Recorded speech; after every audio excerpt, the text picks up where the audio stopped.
ঐকমত্য কমিশন যে পদ্ধতিতে সামনের দিকে এগিয়ে যাচ্ছে এবং সম্প্রতি এনসিপির জ্যেষ্ঠ যুগ্ম আহ্বায়ক আরিফুল ইসলাম আদিব বলেছেন, গণভোটের সময় নিয়ে এনসিপি অনমনীয় নয়, তবে জাতীয় নির্বাচনের আগে হলে ভালো হবে বলে মনে করি আমরা। নির্বাচনের সময় যতই ঘনিয়ে আসছে, গণভোটের সময় নিয়ে নতুন নতুন নাটক মঞ্চস্থ হচ্ছে। এনসিপি প্রথমে জামায়াতে ইসলামের সাথে সুর মিলিয়ে নির্বাচনের আগেই গণভোটের দাবি জানালো। এখন তারা বলছে এ বিষয়ে তাদের দলীয় অবস্থান এখন পর্যন্ত অনেকটাই নমনীয়। দলটির একাধিক সূত্র বলছে, জাতীয় নির্বাচন ও গণভোট একই দিনে হলেও তারা মেনে নেবে। আবার জাতীয় নির্বাচনের আগে গণভোট করার ক্ষেত্রেও তাদের আপত্তি নেই। এতে করে তারা যে আসলে কি চায় সেটাই জনগণের কাছে স্পষ্ট হচ্ছে না। আরও পরিহাসের ব্যাপার হলো, যে জুলাই সনদ বাস্তবায়নের জন্য তারা গণভোট চাইছে, সেই সনদে তারা এখনো আনুষ্ঠানিকভাবে সই করেনি।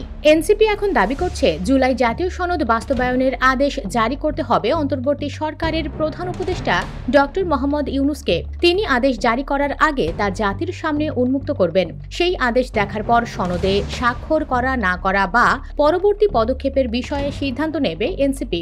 এমনিতেই জুলাই সনদের আইনি ভিত্তি নিশ্চিত করতে গণভোটের সময় নিয়ে বিএনপি ও জামায়াতে ইসলামের মুখোমুখি অবস্থানে দেশের রাজনীতিতে নতুন করে অনিশ্চয়তা তৈরি হয়েছে।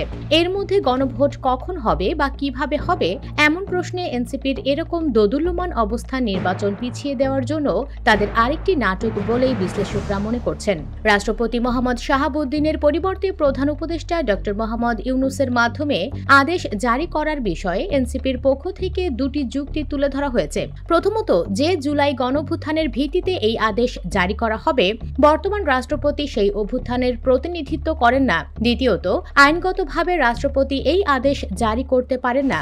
এনসিপি নেতারা দ্বিতীয় কারণটির সপক্ষে ব্যাখ্যা দিয়ে বলেছেন, অধ্যাদেশ প্রণয়ন ক্ষমতা সম্পর্কিত বর্তমান সংবিধানের 93 অনুচ্ছেদে বলা আছে, রাষ্ট্রপতি এমন কোনো অধ্যাদেশ জারি করতে পারবেন না যা এই সংবিধানের কোনো বিধানকে পরিবর্তন বা রহিত করে। কিন্তু জুলাই সনদে সংবিধানের মৌলিক সংস্কারের উল্লেখ আছে, তাই এক্ষেত্রে রাষ্ট্রপতির পক্ষে আদেশ জারি করা সম্ভব নয়। হাস্যকর ব্যাপার হলো, যে সংবিধানের তারা আমূল সংস্কার চায়, সেই সংবিধানকেই তারা এখন রাজনৈতিক ফায়দা হাসিলের জন্য ব্যবহার করছে।